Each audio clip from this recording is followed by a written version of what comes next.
CS, PS, and the chairman of the commission. Mine, I join the rest of the Kenyans and the minister, and assure them that the National Police Service is going to give all the support that makes them do their work better. We are ready to work with the commission, and it is the expectation of the National Police Service that the now new team is going to make things in terms of security better, and will be able to manage the security in this country. With those few remarks, I wish you all the best, and karibuni sana, asanteni sana.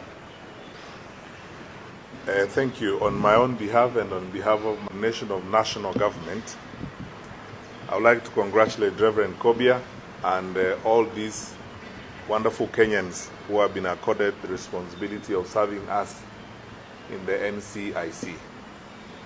I basically will make 3 points. One, that I wish them well, and they can expect and will get full and unqualified cooperation from us as a ministry and all the security sector agencies.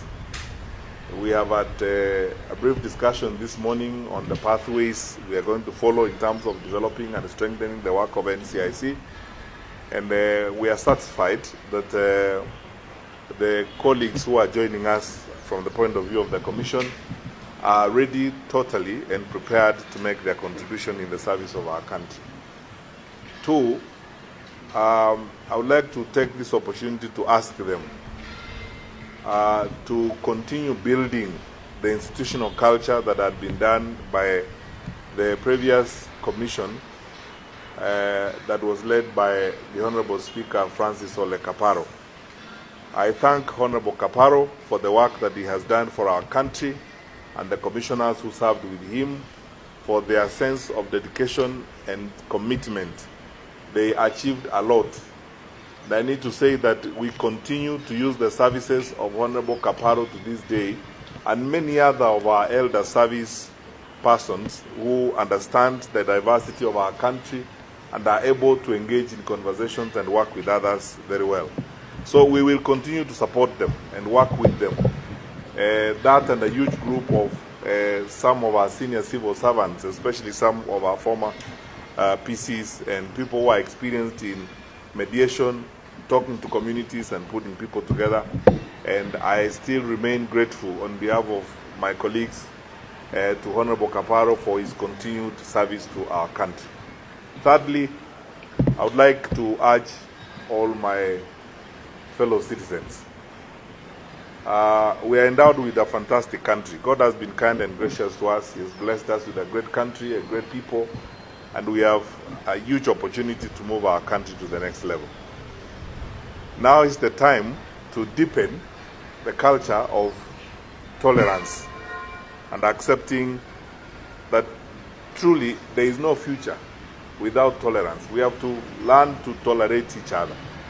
The diversity that we look forward to is not just diversity in our culture, ideology, and ways of life. It's also diversity in thoughts, in perspectives, in our aspirations, and in the things that we want. There is never going to be a time in this country, and I pray that there is no such a time, that we will all sing one song and face one direction and behave the same way.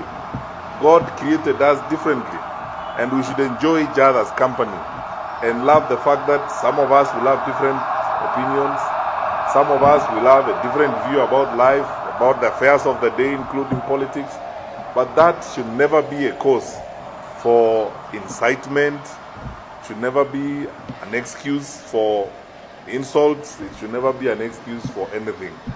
Let us enjoy each other's company, even when we do not agree, because we're never going to agree all the time. The Englishmen say, fools seldom differ. In other words, people who are less endowed in terms of thought always agree on everything. And this country is endowed with smart people who will see things differently. even different from the way in which government itself sees things, which is okay. Diversity is our way of life. And as a government, as has been indicated by our president, we now embrace diversity of thought, and all views are welcome, and all perspectives are welcome. And even when we debate about things and have conversations about things relating to our nation, they should just be that, conversations. They should never provide opportunities for incitement, for insults, and all those kinds of things. Let us now live up to what the people we lead expect us to do. We are a mature country. Democracy is our way of life, and our chosen way of life, where we respect each other and respect the rights of each other to express themselves. So I wish Reverend Kobia all the best. We will support him, especially in terms of encouraging our people, particularly our leaders, especially in the political class, to accept and embrace diversity. That people can have different views, that's okay.